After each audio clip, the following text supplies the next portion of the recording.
This story is titled, My Sister Asked Permission for Her Husband to Impregnate Me to Carry Their Child, then disappeared before birth, only to return a year later demanding the baby back because we're bored with just the two of us. Hey Reddit, have you ever had that moment when your entire world turns upside down? That sickening realization when you discover the person you trusted most has been playing you like a cheap violin? I'm experiencing that crushing feeling right now. The devastating knowledge that 15 years of friendship apparently meant absolutely nothing to her. My name is Grace. I'm 29, and I'm currently 7 months pregnant. I thought I was giving the greatest gift possible to my best friend. Instead, I'm sitting here alone, completely ghosted, wondering how I could have been so blind. My former best friend Olivia, 30, convinced me to be her surrogate, then disappeared without a trace. But that's not even the craziest part. She just showed up at my door yesterday with her new husband, demanding their baby back. I don't know whether to laugh or cry anymore. Let me start from the beginning. Olivia and I had been inseparable since high school. I was there for her when her parents went through a messy divorce, and she was there for me through my difficult battle with endometriosis. Our friendship was the one constant in both our lives, or so I thought. When Olivia was 23, she received devastating news. She couldn't carry a child of her own. I watched helplessly as she spiraled into depression. Her husband David, 32, tried everything to help her cope with this crushing blow to her dreams of motherhood. They tried numerous adoption agencies, but the waiting lists were years long, and each rejection letter seemed to break Olivia a little more. I always knew I didn't want children of my own. My job as a veterinary surgeon fulfilled all my maternal instincts, and I was content with my life choices. But seeing Olivia's pain, watching her dream of motherhood slip further away with each passing day, it hurt me deeply to see someone I cared about suffering so much. One night during our monthly margarita evening, Olivia broke down completely and confessed that she and David had been discussing surrogacy as their last option. Without hesitation, maybe it was the tequila, maybe it was our 15 years of friendship, or maybe I was just naive. I offered to be their surrogate right then and there. David was hesitant at first. He kept saying they should look for a professional surrogate, someone with experience carrying someone else's child. But Olivia was absolutely ecstatic, already planning nursery themes before we'd even started the medical process. Looking back now, I should have noticed the red flags. How she barely included David in these conversations about their future child. How his smile never quite reached his eyes when she talked excitedly about the baby. I was blind to so many warning signs. The IVF process was brutal on my body and emotions. The hormone injections, the constant monitoring, the emotional roller coaster of hoping each attempt would work, it was exhausting. But it worked on the second try, and I'll never forget Olivia's face when we got the positive pregnancy test. Pure joy radiated from her as tears streamed down her face. She hugged me so tight I could barely breathe, whispering "thank you" over and over again like a prayer. Those first few months seemed perfect. Olivia came to every single appointment, held my hair during morning sickness episodes, and even moved into my spare room 3 days a week to help out. She was the picture of a devoted mother-to-be, attentive to every detail of the pregnancy. But then something changed around the 4th month. David started showing up at my house at weird hours, always looking worried and stressed. He would ask strange questions about Olivia, if she'd mentioned anything about their marriage, if she seemed different to me lately. I brushed it off at first, convinced that pregnancy hormones were making me overly emotional and reading too much into things. I didn't want to imagine anything could be wrong with their relationship, not when we were in the middle of this life-changing journey together. I never could have guessed everything was about to explode. Looking back, all the signs were there. But isn't that always how these stories go?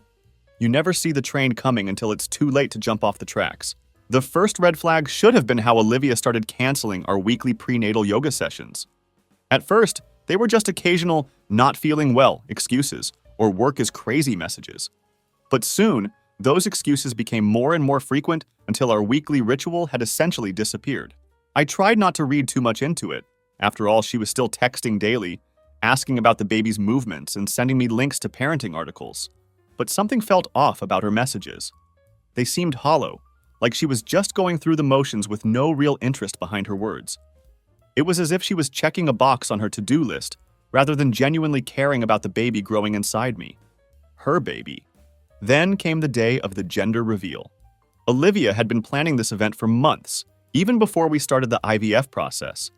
She had booked this fancy garden venue in Los Angeles, ordered custom decorations, and invited all our friends and family. It was going to be the perfect celebration. The morning of the party, I was getting ready when my phone rang. It was David, his voice shaking as he told me Olivia hadn't come home the night before. He'd found a note saying she needed time to think. We spent the next 2 hours calling every hospital in the area, reaching out to her coworkers and messaging all our mutual friends. No one had heard from her. David finally showed up at my place, looking like he hadn't slept in days. That's when he broke down and told me everything. Olivia had been acting strange for weeks, taking mysterious phone calls, staying late at work, being super sketchy about her whereabouts. He'd found receipts in her car for hotel rooms and fancy restaurants on dates when she was supposedly working late or helping me with pregnancy stuff. My hands were shaking as I pulled up our shared photo album, the one where Olivia had been documenting our surrogacy journey. The last photo she uploaded was from 3 weeks ago, a selfie of us at my latest ultrasound appointment. Something caught my eye in the background. A man I didn't recognize sitting in the waiting room, staring directly at Olivia with an intensity that made my skin crawl. I zoomed in on the photo and showed it to David. His face went pale. This wasn't just some random person. It was Marcus, 34, Olivia's new coworker who had transferred from their company's Chicago office 2 months ago. David had met him once at a company party and remembered how Olivia had barely left his side that evening. Everything started falling into place like pieces of a horrible puzzle. The canceled yoga sessions, the late nights at work, the mysterious phone calls. Olivia wasn't just having an affair. She was planning her escape. And I was sitting there, carrying a baby that was suddenly at the center of a mess I couldn't even begin to understand. But the real shock came when I opened my email that evening. There was a message from Olivia, sent just hours after she disappeared. The subject line read, "I'm sorry, but I can't do this anymore." And my heart was pounding so hard I could barely focus on the words on the screen. As I read her message, I realized this wasn't just about her leaving David. This was about leaving all of us behind, including the baby. I remember sitting there, one hand on my growing belly, trying to process her words. How could someone just walk away from everything? Their marriage, their best friend, and the baby they'd wanted so desperately? But Olivia's email made it clear. She had found her true happiness with Marcus. The life she'd built with David, including the baby, felt like it belonged to a different person, a person she no longer wanted to be. The next few weeks were a blur of legal consultations, unanswered phone calls, and sleepless nights.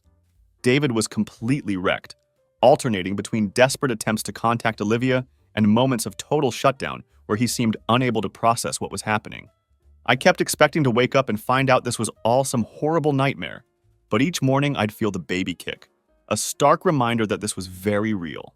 I was now carrying a child that technically belonged to a woman who had vanished from our lives without a trace. Little did I know, Olivia's disappearing act was just the beginning. The real bombshell was still to come, something that would make her initial abandonment look like a minor plot twist. As my pregnancy progressed into the 6th month, I tried to establish some kind of new normal. My sister Lucy, 26, moved in with me temporarily to help me navigate the emotional and physical challenges of carrying a baby that now existed in legal limbo. David had practically disappeared into his work, though he still sent child support payments religiously and checked in via text every few days. I couldn't blame him. Every time we saw each other, the pain in his eyes was unbearable. I was a walking reminder of everything he'd lost. The baby, a little girl according to the latest ultrasound, was healthy and active. Sometimes at night I'd lie awake feeling her kick and wondering what I was going to do. The surrogacy agreement we'd signed suddenly felt worthless. How could I hand over a baby to a woman who had abandoned her entire life without a second thought? But keeping her felt equally impossible. Every time I imagined raising her myself, I remembered that genetically she was Olivia and David's child. What right did I have to make that decision? My OB/GYN Dr. Wilson, 45, became my unexpected rock during this time. She'd been through numerous surrogacy cases in her career, but even she admitted this situation was unique. She put me in touch with a support group for surrogate mothers, though none of their stories quite matched the mess I found myself in. Still, it helped to talk to other women who understood the complicated emotions of carrying a child that wasn't meant to be yours. One morning about 7 months into the pregnancy, I woke up to an email notification that made my blood run cold. Olivia had finally surfaced, not to apologize or explain, but to inform me that she and Marcus had eloped in Miami 3 weeks ago. She casually mentioned they'd moved to Boston for Marcus's promotion, and she'd appreciate it if I could have her attorney contact her about wrapping up loose ends regarding the surrogacy arrangement. Just like that, as if she were asking me to forward her mail. I must have read that email 20 times, my hands shaking with a mixture of rage and disbelief. Loose ends? Is that what this baby had become to her? I forwarded the email to David. He responded hours later with a single sentence. I'm filing for divorce. That evening, Lucy found me sobbing in the nursery. The one Olivia and I had planned together, now half finished and gathering dust. My sister held me while I finally let out everything. All the anger and hurt I'd been bottling up. How could Olivia do this to us? To David? To this innocent baby who never asked to be born into such a complicated situation? But life has a way of throwing curveballs when you least expect them. The next day, I received a call from someone I never thought I'd hear from again. Olivia's mother, Patricia, 56. We hadn't spoken since Olivia's disappearance, and her words left me stunned. Apparently, Olivia had called her parents hysterically, demanding they help her fix her mistake. She claimed she'd been pressured into the surrogacy by David, that she never really wanted a baby, and that running away with Marcus had made her realize what she truly wanted in life. Patricia was in tears as she apologized for her daughter's behavior, but what she said next made my heart stop. Olivia had apparently been telling Marcus a completely different story about the pregnancy, one that would come back to haunt all of us in ways we couldn't possibly imagine. As Patricia revealed Olivia's lies, I felt the baby kick hard as if she too could sense the storm that was about to break over our lives. What Olivia had told Marcus about this pregnancy would change everything, not in the way any of us could have predicted. Sometimes I wonder if she knew even then exactly what kind of chaos she was setting in motion. Because the next time I saw Olivia, she wouldn't be alone. And she wouldn't be asking for forgiveness. She'd be demanding something that would force me to make the hardest decision of my life. 1 month passed without any further contact from Olivia. The baby was growing perfectly, and I was trying to focus on staying healthy despite the constant stress. David had officially filed for divorce, and through his lawyer we learned Olivia wasn't contesting anything. She'd signed away her rights to their house, their joint accounts, everything. It seemed too easy, but I was naive enough to think maybe she just wanted a clean break. I was wrong. So incredibly wrong. It happened on a quiet Sunday afternoon. I was resting on the couch, reviewing some paperwork from my lawyer about updating the surrogacy agreement when my doorbell rang.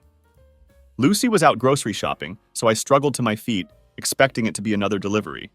Instead, I opened the door to find Olivia standing there, holding hands with a tall, well-dressed man. I recognized him from the ultrasound photo, Marcus. The sight of her perfectly styled hair, designer handbag, and nervous smile made me physically nauseous. But what she said next made my world spin. Olivia introduced Marcus as her husband, then dropped a bombshell. She had told him that I was their surrogate. Not hers and David's, hers and Marcus's. According to the story she'd spun, she and Marcus had been secretly dating for over a year. They had hired me as their surrogate before she left David.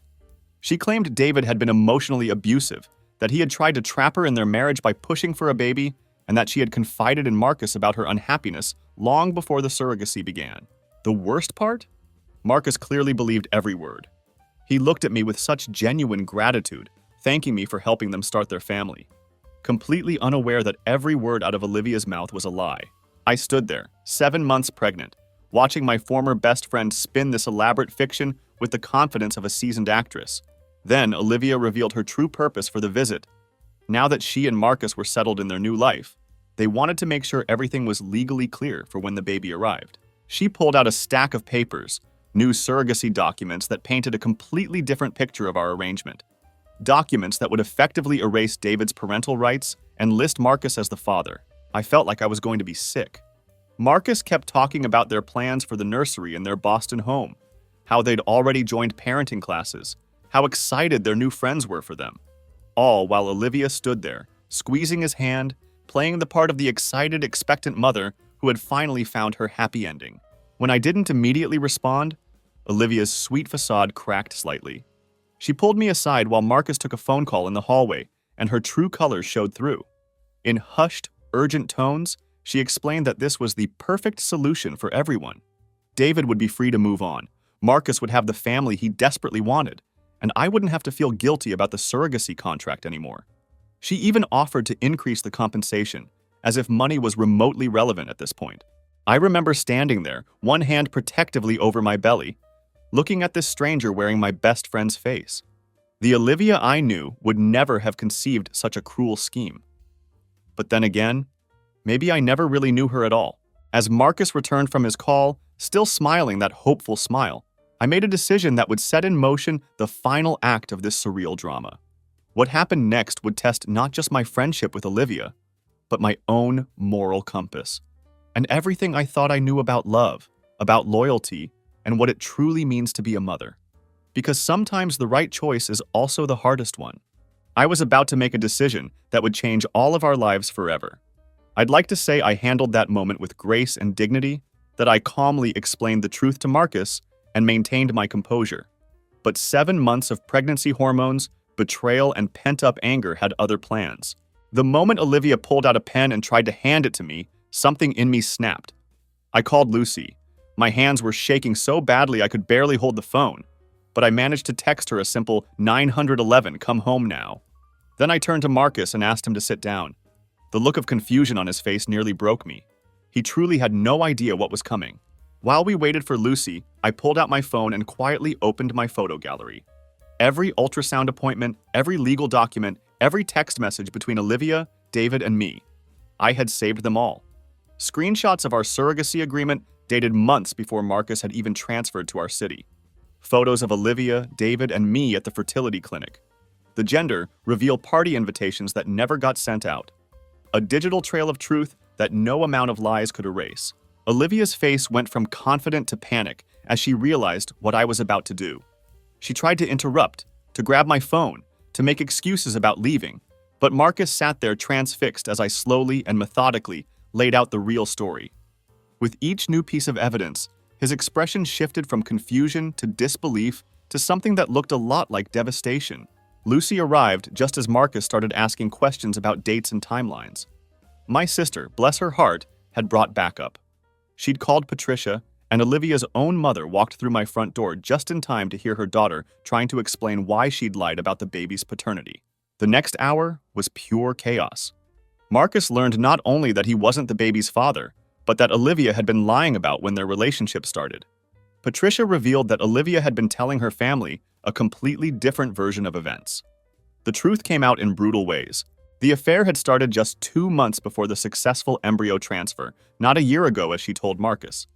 She'd never been abused by David. That was a lie she crafted to justify her actions. Marcus left first, looking shell-shocked, refusing to even look at Olivia. Patricia tried to reason with her daughter, but Olivia had moved beyond explanations into desperate bargaining. She begged me to understand that she and Marcus could give the baby a real family, that she had changed her mind about wanting to be a mother, that she would do anything to make things right. But there was no making this right, not anymore. I had my phone recording the entire conversation, a decision that would prove crucial in the weeks to come, because what Olivia did next would force me to take legal action that I never thought I'd need to consider. Her transformation from tearful, repentant friend to vengeful manipulator happened so fast it gave me whiplash, and her parting threats would haunt me for weeks to come. Looking back, I realized that moment in my living room was the point of no return.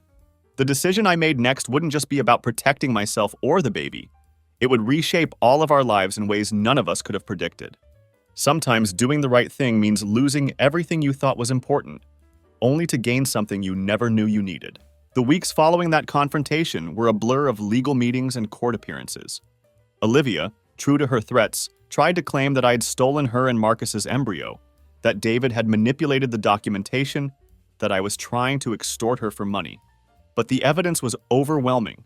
The recorded conversation in my living room, the original surrogacy contract, the fertility clinic's records, and testimonies from both Patricia and Marcus destroyed any credibility she might have had.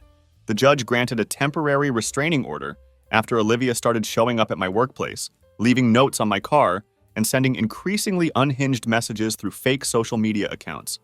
David's divorce was finalized on an expedited basis due to the circumstances. His lawyer helped me file for a modification of the surrogacy agreement. Then, 2 weeks before my due date, I received an unexpected visit from Marcus. He looked different, tired, older somehow. He'd brought a letter from Olivia. She was in therapy now, he explained, finally confronting some deep-seated issues that had led to her destructive behavior. He didn't make excuses for her actions, but he wanted me to know that she was getting help. The letter was an apology, he said, but I didn't have to read it if I didn't want to. I put it in my bedside drawer unopened. Maybe someday I'll be ready to read it, but not yet. Isabella Rose was born on a Tuesday morning in November, healthy and perfect in every way. David was there for the delivery. We'd grown close over the past months, bonding over our shared trauma and concerns for the baby's future. As I watched him hold his daughter for the first time, something shifted in my understanding of family and love. This little girl, conceived in hope, carried through chaos, and born into uncertainty, deserved better than to be a pawn in Olivia's games. The solution, when it finally came to us, felt both terrifying and absolutely right. David and I sat down with our lawyers and drafted a new arrangement, one that would give Isabella the stability and love she deserved. We agreed to share custody, with me being legally recognized as her mother alongside David's paternity.